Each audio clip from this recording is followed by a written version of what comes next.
First post here, this just happened about 1 hour ago, so my memory is fresh.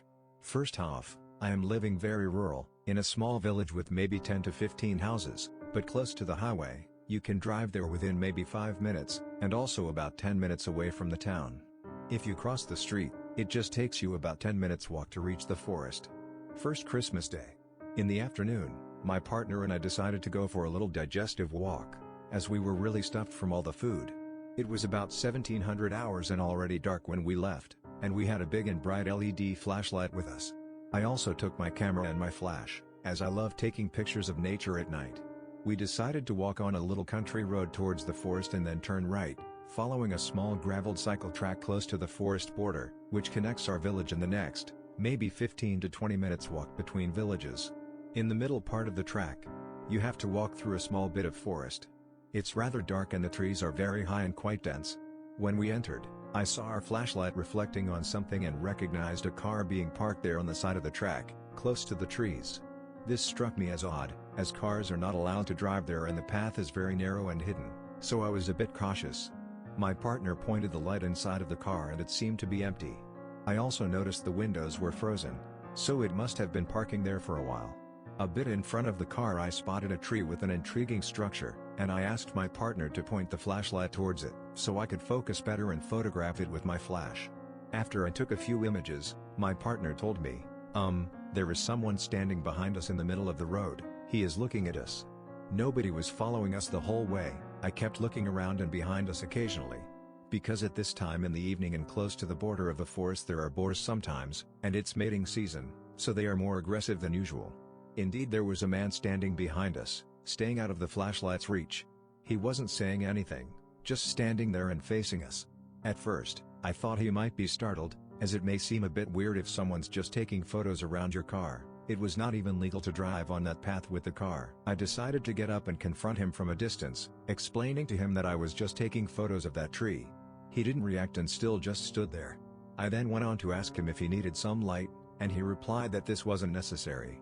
It was odd, but I was still calm, sure about there being a normal explanation for his behavior.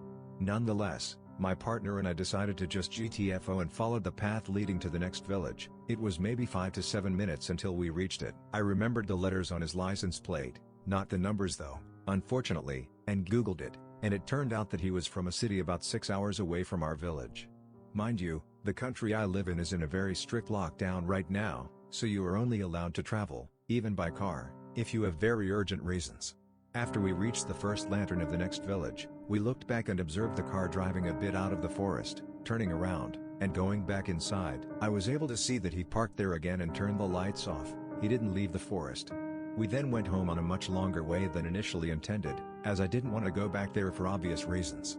Our flashlight battery died on the way and my phone battery was low, so I didn't want to call the police back then, but I called them as soon as I arrived home and gave them all the details. Big regret that I didn't memorize the whole license plate.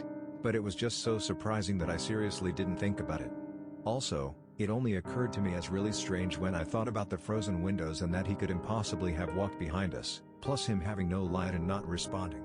He did seem to be sneaking up on us when I sat down to take the photo.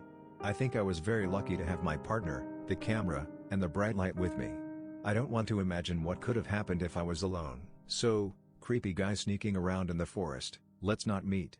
Edit. When I told my housemate, she theorized that he may have been spying on the houses very close to the forest border, as you can easily look into their backyards without being seen. You have to walk a bit up the hill and further, about 5 minutes. I think it's likely. I had the thought of photographing the car when I entered the forest part of the path, but somehow I felt unwell about it and decided to not do it, despite it being an interesting scene. In hindsight, I believe this saved me, as he must have hidden behind the trees close to the car and forest entrance. If he was really planning a burglary, or worse dumping a body, I think it's not unlikely he may have attacked me if he realized I had a potential photo of his car with a recognizable license plate. Update. Went back and found a tape marking on one of the trees, a very small hideout, more to store things than to sit in, as well as some cut-off part of a backpack. Hello everyone. New here but my friend really thought you'd like what happened to me. Sorry for spelling, I'm French. I was around 20 years old and it was my first alone apartment. I lived with other people before that but this time, I was alone. It was a 1-room 1-bathroom apartment, inside a 3-unit small building. Itself was located behind another apartment building that stood between us and the street. Important to the story. I was on my couch gaming when I heard the door rattle behind me. I didn't expect any visitor, so I open it with curiosity and I see a woman in her 70s dressed in a red winter coat with white fur. She looked like Mother Christmas in the flesh. Now this isn't unusual, albeit a bit shocking, but still. When I asked "Hi, what are you doing here?" she said, "Well, this is my place, where is Santa Claus?" Without warning she pushed me aside, came inside and started patting the wall. I asked her, "Excuse me, what are you doing?" She looked at me straight in the eyes and answered in the most mentally stable way possible, "I'm looking for the secret passage. I have to go meet Santa Claus. Where is he?" Confused face from me, she'd take off and go in my bathroom. Standing in the bathtub she starts patting the wall next to it, mumbling something about Santa again. I decide to call the police. Police found her in a patio pit in the apartment across from mine. She fell there. They don't know who she was, but they were investigating. All the basic things about being on mobile and such. This is my first post, but I just remembered this happened and wanted to share it before I forget it again. Also sorry for any spelling mistakes I may make. It was nearing Christmas of 2021, and by that I mean that it was mid-November. I live in the US, so Christmas and holiday items tend to go up in October. Being that I was, at the time, 16F, I always tried to get my shopping done early cause a lot of my gifts were handmade. Some background: there are a lot of shops, small grocery stores, as well as the local Uptown within walking distance of my house. It was at the Uptown where this occurred. One of my brothers, Anthony, was really into music and learning different instruments. So I decided to go to the specific store in the Uptown that sold music supplies. Because of my schedule I wasn't able to go until well after 4 o'clock, which is when the sun started to set. In hindsight I shouldn't have tried to go, but I was desperate enough to finish my gift shopping by the first week of December. I stopped at our local Dollar General to get some paint I ran out of, then across the street to the Uptown for Anthony's music supplies. While crossing the street, I saw a large brown truck stopped at the intersection. I hadn't seen a truck of that color in tow or ever before, so it was pretty noticeable. I also noticed that it was turning into the Uptown parking lot. Same as me. One thing about our Uptown is that the majority of it is bars and restaurants. So there were quite a lot of people mingling around some of the bars. It did make me a bit nervous, but the music store was close, so I just decided to tough it out. As I was entering the store, the brown truck slowly crept by me. I was kinda spooked, but figured whoever was just being careful of the people. The store didn't end up having what I needed, so I placed an order for the following week and left the shop. By now it was well into dusk. As soon as I left, I saw the truck parked right outside the store. I brushed it off as that they were just in the store next to me and went to leave. As soon as I turned my back, I saw the lights of the truck go on and the engine roared to life. I basically peed myself right there. I turned to look at who was in the car, but the windows were so heavily tinted that I don't know how they were able to see. The car pulls out and slowly creeps towards me, and I am paralyzed. I figured I was gonna be kidnapped and murdered right then and there. I found my nerve to run when the car was only 6 feet away and I booked it down the sidewalk. The car started to go faster to match pace with me, and the people from the bars didn't seem to notice or care. I was crying at this point, and I didn't know what to do. That when I saw my saving grace. I saw two ladies a little younger than my mom outside a coffee shop that just closed. They spotted me too, and I took a chance and ran up to them and told them my situation. The pink shirt coffee lady had to leave but gave the key to the lady in the blue shirt, who offered to let me stay inside the cafe until my mom could come get me. The brown truck drove past a few times, but then gave up and left the way it came in. My mom showed up minutes later. I thanked the blue coffee lady for her help, and I still go to their shop regularly. Thanks so much to the pink and blue coffee ladies, cause you probably saved my life. And to the people driving that brown truck. Please let's never meet again. Sorry ahead of time for any format issues. I'm posting this from my cell phone. So, for context, I'm a 22-year-old male, and I live in a large city in the Midwest. Now, I drive for Lyft while putting myself through trade school. I drive for other similar companies, but that's besides the point. I have many horror stories from those as well, but I'll tell those another time. It was Christmas Eve 2020. I was out running Lyft for a few hours before heading to my mom's with my new baby and wife. Nothing special going on for the night. Just the usual. I get a ride request. It was a pickup from this kinda lower income apartment complex. No big deal. I arrive, and I find my passenger. He has all his belongings. Several boxes of stuff. Now, my car's a 2006 Chevy Impala, so it's not too big. We get all his stuff loaded up, barely, and are on our way. During the ride he's crying, saying his girlfriend was cheating on him, and he had walked in on them earlier that night. He couldn't stay there because it was her name on the lease. So, I was taking him to a hotel. Now, in my city, we have a street that is well known for having vices. Hookers, drugs, gangs, weapons, and shady motels. The works. We get to the motel, he asks me to wait for him to check in and get his key. No problem man, I say. I'll confess, I break the rules a little when it comes to lift. I have a gun hidden in a concealed holster secured to the underside of my driver's seat for protection. Reason being, driving Lyft and other contract apps, I've had knives and guns pulled on me, as well as people have tried to fight me, rob me, and all kinds of other things. But, like I said, another time.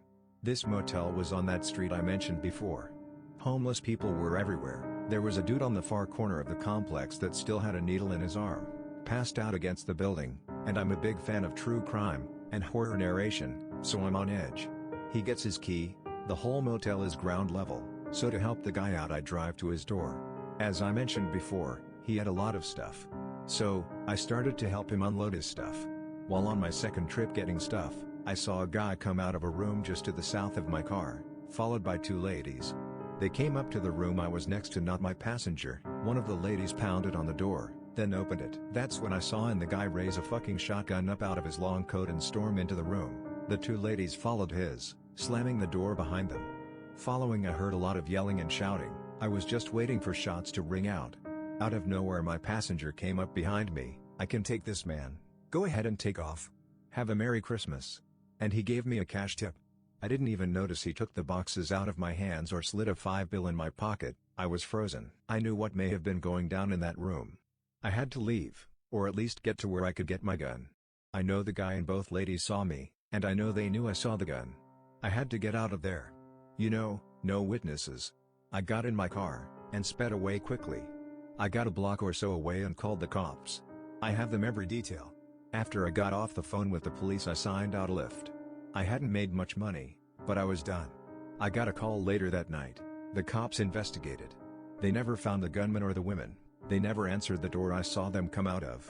And the occupants of the room they went into said nothing had happened, and that I was full of shit. Well, I know what I saw.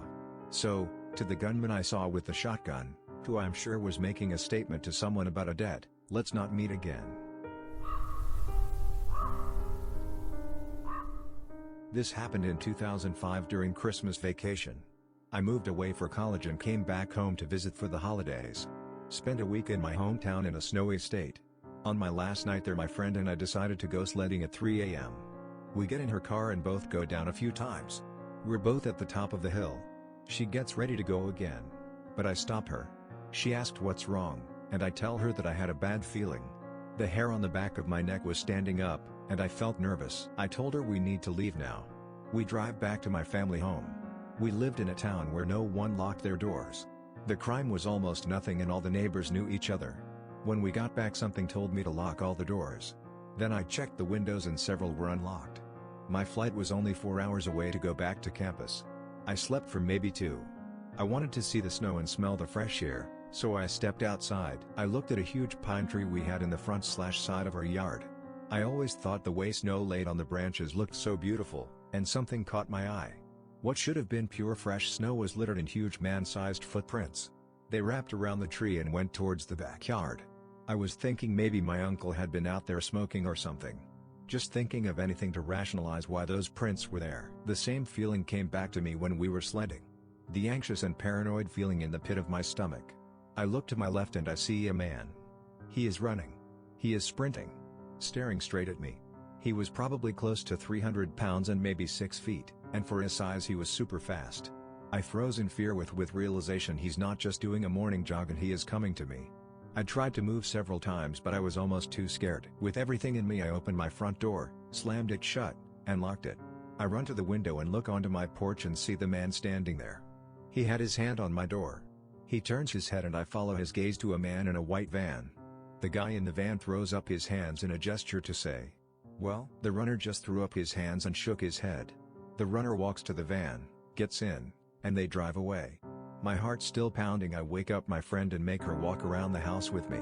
There we find the footprints went to every door and window around my house. She too tried to rationalize it. But to me, I know if he had reached me I wouldn't be writing this post. The malicious look on his face as he ran to me told me everything. So when I was 7-8-ish, my parents took me to a Christmas market that had tons of activities for kids. I didn't know this at the time, but my parents were fighting and thus preoccupied and just mostly left me on my own. The way it worked was you bought some vouchers at the door and could then go inside and use one voucher for one activity. There was stuff like baking cookies, painting stuff, wood burning for older kids, etc. It was pretty fantastic. Some of the stuff had queues if there was a lot of interest. Now I had gotten about 10 vouchers, an activity is about 15 minutes, and my parents were in a cafe in the building but well out of sight. Since it was an area you could only get into if you accompanied a kid, or were a kid, I guess they felt safe leaving me alone. Lamau. This was allowed, but not encouraged. Anyway, I was queuing for my favorite activity there, the fabric painting section, where you got a piece of linen and could draw Christmas patterns and stuff on it. It was already my third time, but whatever, right? I had to queue, and when I was about halfway to the entrance, someone grabbed my arm. I panicked immediately because my parents would never have touched me like that, and I knew nobody else there. I yelped and tried to pull away but couldn't. Turning, I saw it was an older lady, maybe 40s to 50s, not sure. She was well dressed, looked pretty strict but normal. Anyway, she was pulling me out of the queue against my will. I tried to yell and asked her to let me go, but she just said something like, "You always do this, come on Marie." My name is not Marie. Not even close. I yelled as much, still thinking that she just confused me for someone else. I was a pretty average looking girl with a brunette ponytail, nothing particularly special, nor were my clothes. She looked down at me again, scoffed and told me to stop throwing a tantrum, and that we were going home. It was at that exact moment that I realized if I didn't escape she would take me away. So, I just basically opened my mouth and screamed at the top of my lungs. Not words, just a screech. Before that I'd mostly asked to be released, etc., loud but not full-on screaming. I was a polite kid, lol. She paused mid-step because clearly I'd startled her, but didn't let go yet. So I just screamed about the only thing I could really make sense of, "My name is Sam." This was the first time that people actually looked at us as more than a mom/grandma and a kid in a tantrum, because I'm clearly too old to not know my name and also visibly scared. I was still trying to pull away, but she had a grip on my forearm like a vice. I made eye contact with the first random person I saw looking over, a guy, early 30s I guess, definitely younger than her. I just pled for him to help me and he actually came over at that point. We were inside of the exit, she dragged me quite far, and I guess at that point she decided it was too much of a hassle and let me go. Since I'd been fighting her, I immediately slammed it to the ground, which actually prompted more people to step up to me to help. I was sobbing, and as soon as I could get to my feet ran the other way to my parents. I must have barreled into 10 people and kids on the way to where I knew my parents were. It was a cafe like I said, and they were in the middle. My mom had super recognizable fake red hair, so even sobbing I could see her easily. I banged into a table, knocked stuff off and just threw myself at my mother. I was in no state to explain, and she was both mad at me for making a scene and really fucking worried because I was not the type to cause a disturbance, pretty much ever. I wanted to explain but couldn't. There was a bit of a commotion around, with people being nosy. But as I calmed down I realized that the guy I had begged for help was explaining to my parents what had happened. I hadn't even noticed him come with, but I kind of tuned in when he kept asking if my grandma was here or something, not even in the same country, lol, just me and my parents, and if I could have known her, etc. Obviously my mother confirmed that was not the case, and asked if what he'd told her was right. He'd confirmed that some woman was dragging me off calling me Marie. My parents, the guy, his son who was a fair few years older than me, maybe 15 or so, went with me to security, where I tried and failed to describe the lady. The guy had a much better description of her, but she was obviously long gone. I think they called police, but I never spoke to any cops that I can remember. I felt really awkward and sorry that I ruined the other kid's day there, so I gave him the rest of my vouchers so he could do more stuff if he wanted. He was really nice and gave me a pack of the cookies he baked to eat while the adults were talking. I don't remember any of their names or anything, but I remember how grateful I was to the kid. More so than his dad even. It just really comforted me that I had another kid around who was nice. Anyway, my parents took me home ASAP of course, and we never went to that place again. There was a short story in the newspaper the next day about a kidnapping scare my mother told me some years later. But it was all just speculation and they didn't even confirm in the paper if it was an attempt or just a misunderstanding. Well, it sure as shit wasn't a misunderstanding. They never caught the lady, or did any follow-ups etc. as far as I'm aware. I actually had bruises on my arm where she gripped me through my sweater. I still don't like Christmas markets much.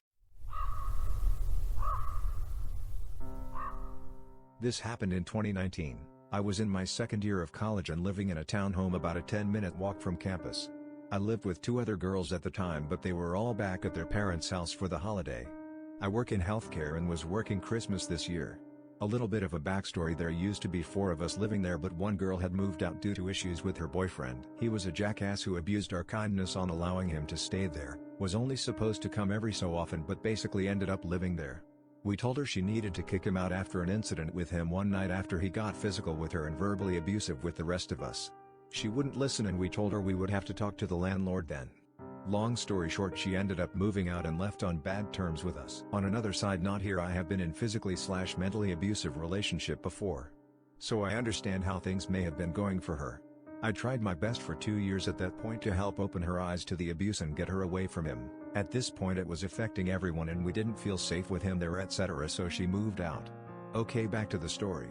It was Christmas Eve and I worked the next day, so I was getting ready for bed, locked the doors, turned the lights off and went downstairs where my bedroom was. I was scrolling on TikTok for about an hour. It was Christmas Day at this point, when I heard what sounded like the chairs in the kitchen move. The kitchen is right above my bedroom. I thought maybe I was hearing the neighbors next door as we share the same walls and sometimes they can be loud. But I remembered one of them texting me and asking me to bring in a package they were expecting while they were all gone at home. The noise was short-lived and so I just brushed it off. Next thing I know, my bedroom door is being opened slowly. In this moment I get a flashback and remember my second grade teacher telling us about the time someone broke into her house and she acted as if she were asleep, so if they were just there to rob her they wouldn't feel the need to hurt her if she saw them. But my freaking phone screen is lighting up my scared jaw-dropped face. So I can't act like I'm asleep. Where I'm laying in bed faces directly to the door, so we're just looking right at each other. So there I was laying in my bed shitting myself while this guy has 1 foot in my bedroom with the door cracked open. It felt like an eternity, but in reality was probably more like 10 seconds of us looking at one another. He slowly takes his foot out and closes my door. I sit there just in complete utter shock. I couldn't make out what he looked like as my eyes were adjusting to the dark again from the phone screen. All I could see was a backwards baseball cap. I knew I had to call the police, but my anxious ass knew if I called it would alert my parents' phones that I called. Me being dumb as hell was like, well, I don't want to make them worry. Also I was scared he might still be somewhere in the house and I didn't know what he would do if he heard me call. So I text the guy I was seeing at the time and tell him some random guy just broke into my house and came into my room.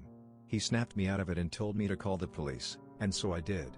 The dispatcher asked me if I felt comfortable to go unlock the front door for them so they didn't have to break it down, and I told her no way, I don't care if the door is broken, I'm not going up there alone. A couple minutes later I see flashlights shining through my window. I hear the police knocking at the door and announcing themselves. They got in and asked me where I was. I came out of my room and they came and got me. They told me to wait on the back porch while 2 of them searched the house and 1 stayed with me. It was like that shit you see in the movies where they have their guns and turn the corner with their partner and everything. They didn't find anyone, and I said nothing looked like it had been taken. They even tried to get fingerprints but were unsuccessful. They then started asking me questions and informed me that the back door was unlocked and had no signs it had been broken. I told them I locked it. Luckily the guy I was talking to stayed with me that night, but I still couldn't sleep. I kept having to go check every inch of the house over and over. I placed chairs under the door handles on the front door, back door, and my bedroom. The next day I informed our landlord and she refused to come out and change the locks, and she never ended up changing them for the rest of the time we lived there. Every time I go to bed now I triple check all the doors have been locked. Doesn't matter where I am. I have a dog now and he helps my anxiety of intruders, as well as a recent purchase of a Ring doorbell. I believe it was our old roommate's boyfriend. I think they may have made an extra key for him because he was basically living there. But I don't understand why he didn't do anything to me, the house, or our belongings. If it were someone random I don't know why they wouldn't have done what they intended, and that could be many different possibilities. I don't know what their intentions were that night, but to the man who broke into my house on Christmas Eve, let's not meet again. Obligatory. This happened December 2011 while I was on college semester break. Alright, so I grew up in rural Texas with about 1,000 people in my hometown. Shortly after my parents' divorce, I moved to a large city for college and made it a tradition every year to visit my family for the holidays in the boonies of Texas. After the divorce, my mom had just recently moved to a nearby town 100 people where her house was located on the very outskirts of town surrounded by miles of cornfields in almost every direction of her home. There was a side paved road, about 100 feet of her house that basically was a dead end until you reached a certain point, and directly across the other side of the road was in fact, miles of fields of corn. The only neighbor she had was about half-mile north of her house, who was a truck driver and basically was never home much of the year. Anyway, needless to say, it was pretty secluded, and pretty much the only thing close to civilization was about 15 to 20 miles away. This particular winter break was different because my mom and brother, who lived in the same city as me attending a different college, was going to travel to Boston to visit my grandparents, and my mom needed someone to dog sit my dog while they were away. So, after a few days of having the house to myself in the middle of nowhere, I am particularly bored, so I decided to put the harness on my dog and take a walk around the area in no particular direction. We finally end up following the dead-end road and turn back as it starts to get darker and the wind starts picking up because a cold front was coming through. By this time I am slightly more frustrated with myself because I could start to smell the rain, and my dog, a dachshund, can be particularly stubborn because he basically likes to walk me instead of the other way around. Anyway, as we start walking back, it's starting to get a bit more colder and it is drizzling now, and I start to walk a bit faster. We are almost jogging back now to the house when all of a sudden my dog stops abruptly. I initially think it's just him being stubborn, but he starts leading me into the direction of the cornfields. I'm thinking that this is just one of those cases where he locks onto a scent and cannot let it go until he goes directly up to it, or I have to pick him up to lead him back on track. Well, I basically don't allow him to go very far, and we are directly in front of the fields when all of a sudden he starts barking, similar to how he barks when he sees another person. He's not friendly to other people. I finally pick him up and we run back home, both pretty damp, cold by now. I dry up and then take a bath, since this house had no showers. It's evening time now, and after making something to eat, my dog and I start winding down for the night. We watch a bit of TV in the living room and by 10 p.m. call it for the night. It's still very much windy outside at this time, though it never did storm, only rained a bit. We go into the bedroom and my dog burrows underneath the blankets and I pass out shortly after. Several hours later I wake up to my dog awake and growling on my bed in the direction of the window. I hear rustling outside and think that it's likely other animals, but I'm kind of drowsy still, so I get out of bed and pick up my dog and corral him to the living room couch, where I turn on the TV to drown out the rustling noises. My dog burrows underneath the blankets again and I'm just about to fall asleep when I hear a thud outside. I'm like, WTF was that? And of course my dog is wide awake again, barking and growling underneath the blankets. Lol.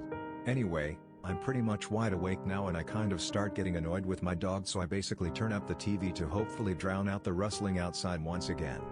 I swear to God, 25 minutes later at 1:30 a.m. I hear a knock on the back door. All hell broke loose with my dog and literally is about to jump off the couch and dash to the door. I caught him last minute and started to just hold him in place while we were both freaking the fuck out. I'm like, WTF. Please no. Please let this be my imagination. Anyway, I really don't remember, blackout, what I did at that very moment, but somehow my dog started to calm down again. I'm pretty sure I blacked out because there is a literal period of where I don't remember anything. Kudos off to slumberland, only to wake up 30 minutes later to another knock on the front door. I literally feel my heart pumping so damn fast that I grab the landline, no cell service here, and dial 911. My dog is now at the door barking furiously. I reach the adjacent towns, 15 to 20 miles away. 911 emergency service and back frantically state what is happening, all while my dog is freaking out. The police from the adjacent town was on their way, but it was going to take a while to get to my house. I stay online with the dispatcher and things start to calm down again, and I basically state I'm pretty sure I got it from there until the police arrive. I hang up and very carefully look out the side window, only to see a man standing directly in front on the door, no movement from him at all. Just the blank stare at the door. I grab the mace and my dog and state very loudly that the police are on their way. No reply back. I'm literally thinking the guy was on drugs at this point. The area where I grew up had a meth problem. I open the front door. The doors in this house have a secondary door for a windowed screen.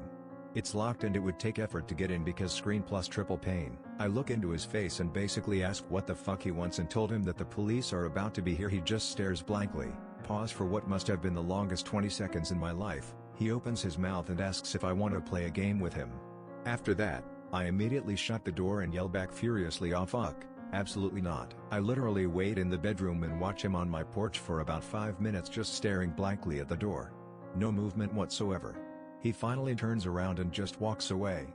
About 20 minutes later the cops show up and I'm basically describing everything frantically. I literally peed my pants earlier with how terrifying everything was. The cops basically state that there is a guy in my town that has schizophrenia and is going through late-stage Alzheimer's and sometimes wanders around people's homes. Needless to say, they found him and took him back to his caretakers. The cops asked if I had anywhere else to go. I basically packed everything up and bolted to my father's house with my dog and stayed there for the remainder of the break. So, to the guy who terrorized me and my dog that night, let's not meet ever again. Note, my dog is very much burrowed right next to me and my sleeping and snoring peacefully ATM. My mom has long since moved away to another state while my dad still lives in the hometown where we grew up. This happened over 20 years ago. I was driving back home with my girlfriend at the time. It was Christmas Eve, and my mother's family used to hold a large celebration at my aunt's house in Estacada. This was my girlfriend's first time meeting with my extended family, but she got on quite well with them. We spent the majority of the afternoon and evening talking, playing poker, opening presents, and drinking an assortment of adult beverages. My girlfriend had been quite inebriated by the time we had to leave. Therefore, I'd be driving us home. It was around 11 p.m. or so. I was driving my girlfriend's car along Highway 211. Now, this stretch of road is surrounded by farms and dense patches of forest, and parts of it are unlit. But nothing to fear, I grew up in this area, so I knew this road like the back of my hand. The both of us were just driving and talking away, just two young lovers making the most of our moment together. There is a portion of the highway that descends down an enormous hill before crossing Deep Creek. Surrounding both sides of the road are thick forests. There are no lights. The only thing we could see was the area directly in front of our headlights. I drive down the hill, cross the bridge, and uphill through more forest. It's as the highway starts to flatten out that it happens. Something sprints across the road so suddenly that I almost hit whatever it was. I slam on the brakes.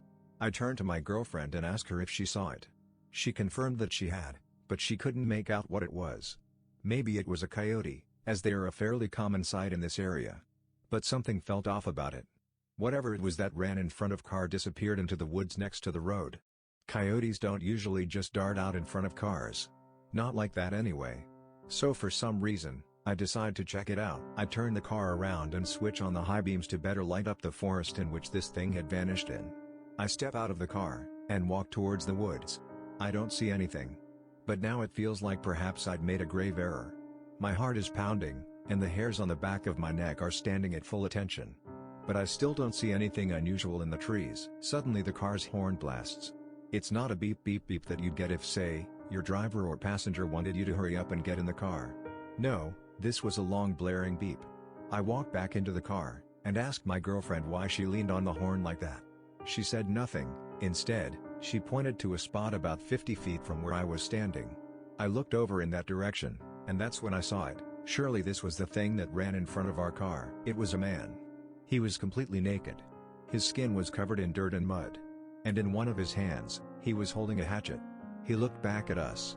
And then, he smiled and waved to us just before turning around and walking back into the forest. Needless to say, we got the hell out of there.